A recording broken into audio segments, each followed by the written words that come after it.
yang bertambah, tapi dengan bertambahnya usia, tambah pula dekatnya kepada Allah.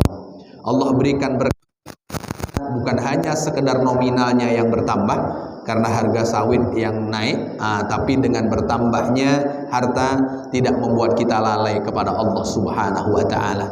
Dan ada yang tak kalah penting, yaitu berkah keturunan. Karena investasi yang paling terbaik setelah kita menghadap Allah Subhanahu wa taala, Rasulullah menyebutkan awwaladan salihan taraka, anak salih, anak solihah yang kita tinggalkan.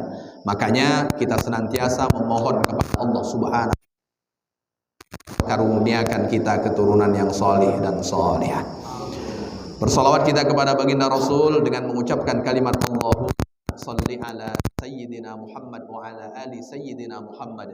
Assalamu alayka ya Rasulullah. Seraya berharap semoga kita menjadi bagian dari umat Rasul yang kelak mendapat syafaatnya di padang mahsyar. Allah izinkan kita berjumpa dengan beliau di dalam surganya. Amin ya rabbal alamin. Bapak Ibu jamaah yang dimuliakan oleh Allah Subhanahu wa taala, kita berharap bisa berkumpul dengan Rasulullah sallallahu alaihi wasallam di dalam surga Allah. Satu di antaranya yang beliau sabdakan, man ahya sunnati faqad ahabbani wa man ahabbani kana ma'i fil jannah. Orang yang menghidupkan sunnahku tanda dia mencintai aku, dan orang yang mencintai aku kelak bersama denganku di dalam surga. Apa di antara sunnah Rasulullah sallallahu alaihi wasallam yang malam hari ini kita sedang melakukannya? Di antaranya adalah intizarus shalah ba'da shalah, menunggu datangnya waktu sholat setelah melaksanakan sholat. Dan tak ada yang paling ringan menunggu datangnya waktu sholat berikutnya melainkan antara maghrib dengan isya. Itu yang paling sebentar. Kalau kita mau menunggu selesai isya subuh tentu lama, bisa saja kita tertidur. Kalau menunggu sholat zuhur selesai sholat subuh juga lama. Maka yang paling ringan itu ya antara maghrib dengan isya, karena jaraknya sekitar 40 menitan. Maka itu waktu yang sebentar, dan itu diantara perbuatan yang Rasulullah sebut menghapus dosa dan meninggikan derajat di sisi Allah Subhanahu wa ta'ala. Bapak Ibu yang dimuliakan oleh Allah Subhanahu wa ta'ala, malam hari ini saya akan menyampaikan ketika turun surat An-Nasr kepada baginda Rasulullah sallallahu alaihi wasallam. Al-Quran itu ada 114 surat. Dari 114 surat itu Allah turunkan kepada baginda Rasulullah sallallahu alaihi wasallam dalam kurun waktu 23 tahun. Jadi 30 juz itu 23 tahun. 114 surat itu Allah turunkan kepada baginda Rasulullah sallallahu alaihi wasallam selama 23 tahun. Jadi Al-Quran turun kepada Rasulullah melalui malaikat Jibril itu sifatnya berangsur-angsur. Tidak sekali lalu turun kepada baginda Rasulullah sallallahu alaihi wasallam. Karena sifatnya berangsur-angsur, maka 114 surat yang paling akhir Allah Subhanahu wa taala turunkan kepada baginda Rasulullah adalah surat An-Nasr. Dan surat An-Nasr ini membicarakan tentang pertolongan Allah Subhanahu wa taala atas penaklukan Makkah yang dahulu Rasulullah sallallahu alaihi wasallam dan para sahabat dimusuhi, bahkan diusir, sehingga Rasulullah sallallahu alaihi wasallam hijrah ke Madinah. Maka ketika turun surat An-Nasr, da'a Rasulullah sallallahu alaihi wasallam Fatimah radhiyallahu anha. Ketika turun surat An-Nasr ini, Rasulullah sallallahu alaihi wasallam memanggil putri beliau yaitu Fatimah radhiyallahu anha. Maka Rasulullah menyebutkan perempuan paling terbaik di muka bumi ini 3. Yang pertama adalah Asia. Bapak Ibu kenal Asia? Bapak-bapak kenal Asia? Ini pura-pura tak kenal karena ada ibu-ibu atau memang tak kenal ini? Asia itu istrinya Fir'aun. Perempuan yang Rasulullah sebut paling baik, perempuan yang Rasulullah sallallahu alaihi wasallam sebut paling solihah, tapi punya suami yang seperti Fir'aun. Maka dalam kehidupan ini, Bapak Ibu yang dimuliakan oleh Allah Subhanahu wa taala, kadang ketemu istri yang baik, solihah, tapi suaminya tak baik. Itu contohnya seperti siapa? Antara Asia dengan Fir'aun. Ada pula kadang ketemu istrinya tak elok laku, suaminya soleh. Siapa dia? Nabi Nuh alaihissalam. Ada pula yang kemudian sama-sama baik.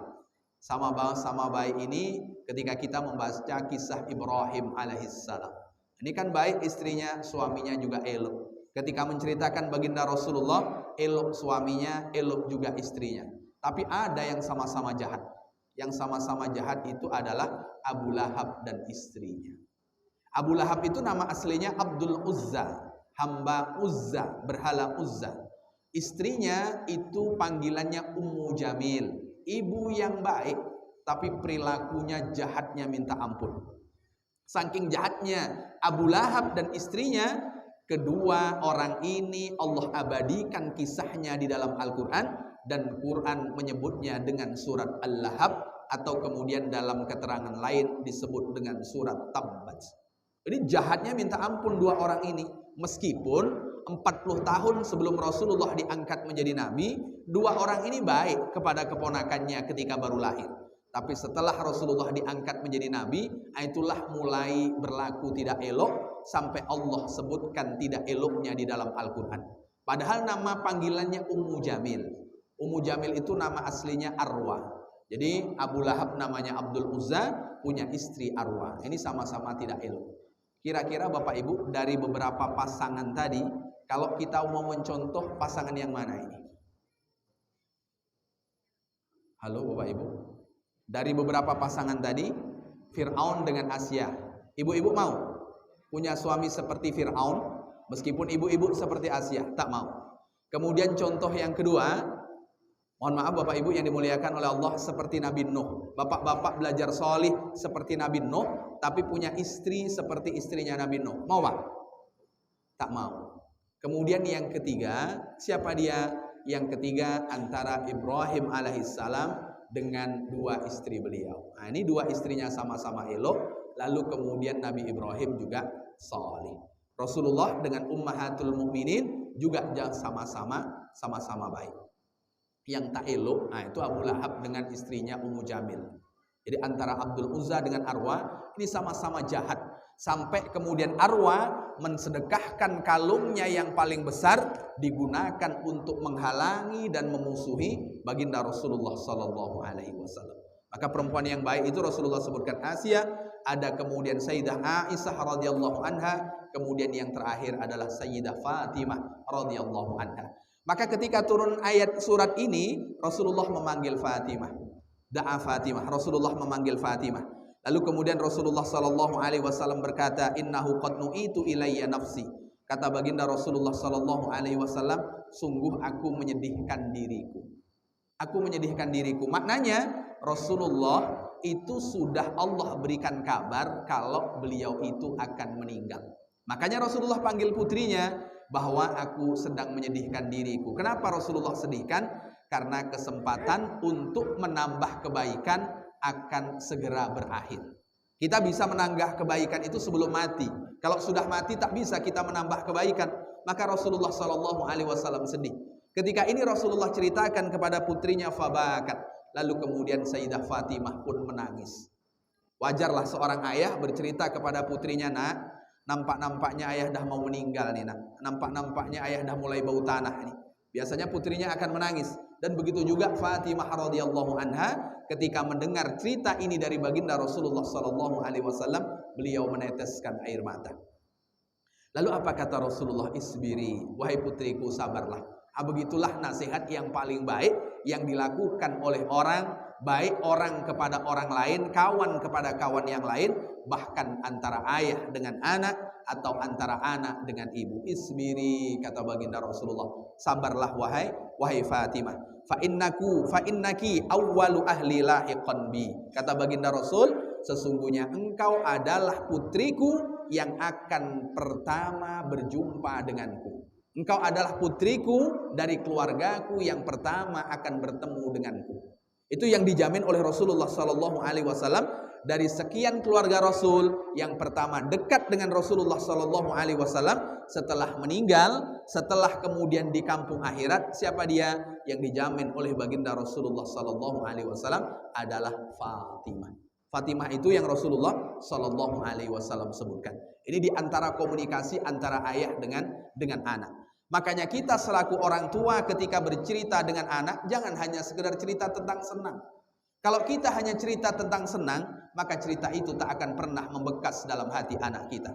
Maka sesekali ceritakan bagaimana susahnya tempo dulu. Ceritakan juga bagaimana perjuangan untuk sampai pada tahapan sekarang ini. Ceritakan kepada mereka, mumpung anak-anak kita ini hatinya masih lembut, sehingga dia bisa terbawa. Mereka bisa membayangkan bagaimana proses susah. Dan Rasulullah sudah menceritakan proses akan susahnya. Kenapa? Karena akan berpisah dengan putrinya. Maka Bapak Ibu yang dimuliakan oleh Allah, satu di antara obrolan sunnah itu adalah ngobrol tentang mati. Bapak Ibu berapa kali ngobrol mati dalam satu hari satu malam? Bapak-bapak, ibu-ibu, kalau sebelum tidur biasanya yang diobrolkan apa Bapak Ibu? Sebelum tidur. Ini suami istri kan biasanya sebelum tidur kan cerita. Kira-kira yang diceritakan apa Bapak Ibu? Mohon maaf nih, harga sawit turun sekarang deh, payah ini. Wah, ini umpamanya. Kira-kira apa yang diobrolkan sebelum tidur? Satu di antaranya sesekali lah ngobrol mati. Wah istriku, kalau seandainya aku mati lebih dulu. Nah ini kalau bapaknya sudah nampak-nampak ada rasa-rasa mau mati, cerita kepada istri. Atau sebaliknya, istrinya juga bercerita kepada suaminya. Wahai suamiku, kalau aku mati nanti, kau mau nikah lagi? Kata suaminya, aduh payah kalau kau tak ada lagi deh. Ini umpamanya kan. Sekali ngobrol tentang mati. Supaya cerita tentang mati itu bukan sesuatu yang menakutkan. Bahkan kepada anak pun silahkan cerita tentang mati. Kenapa? Supaya satu di antara mereka jika dipisahkan sudah menjadi orang yang siap, bukan orang yang meratap. Kenapa? Karena sudah biasa cerita tentang mati. Cerita tentang mati. Kalau kita cerita tentang senang saja, maka anak akan berlalu begitu saja ceritanya. Tapi kalau kita cerita tentang pahit, maka pahit itu akan selalu kita kenang. Bapak Ibu, lihatlah proses perjalanan kita. Yang paling nikmat untuk diceritakan, waktu senang atau waktu susah Bapak Ibu? Bapak Ibu, yang paling senang untuk diceritakan waktu senang atau waktu susah? Yang mudah untuk diingat itu waktu susah. Waktu pinjam duit ke sana kemari tak dapat, itu paling diingat itu. Waktu mau masak nasi lalu kemudian saat kita tengok karung ternyata beras sudah habis. Jadi hal-hal seperti itu sangat menarik untuk diceritakan. Maka satu di antaranya juga berceritalah tentang kematian. Dan ternyata surat An-Nasr ini menceritakan tentang dekatnya ajal baginda Rasulullah Sallallahu Alaihi Wasallam. Maka Rasulullah memanggil putrinya. Lalu kemudian di sisi lain, Sayyidina Umar bin Khattab radhiyallahu an, khalifah kedua setelah Sayyidina Abu Bakar, ketika turun surat ini juga merasa gelisah. Karena merasa gelisah, akhirnya beliau panggil sahabat-sahabat senior dari kalangan orang-orang Ansor. Lalu kemudian sahabat-sahabat senior ini datang. Dan di antara yang ada pada waktu itu adalah Sayyidina Abdullah bin Abbas radhiyallahu an. Sayyidina Abdullah bin Abbas ini, Bapak Ibu, termasuk sahabat kecil. Karena memang dia beriman dengan Rasulullah Sallallahu Alaihi Wasallam ketika usianya masih kecil. Tapi Sayyidina Abdullah bin Abbas, sahabat yang dapat doa spesial dari Rasulullah. Allahumma faqihhu fiddin wa 'allimhu ta'wil. Itu doa spesialnya Rasulullah untuk Sayyidina Abdullah bin Abbas. Ya Allah, pahamkan Sayyidina Abdullah bin Abbas agama, ajarkan kepadanya takwil. Sehingga kalau kita membuka tafsir, dimanapun kita akan sering jumpa dengan qala Ibnu Abbas atau qala Abdullah bin Abbas.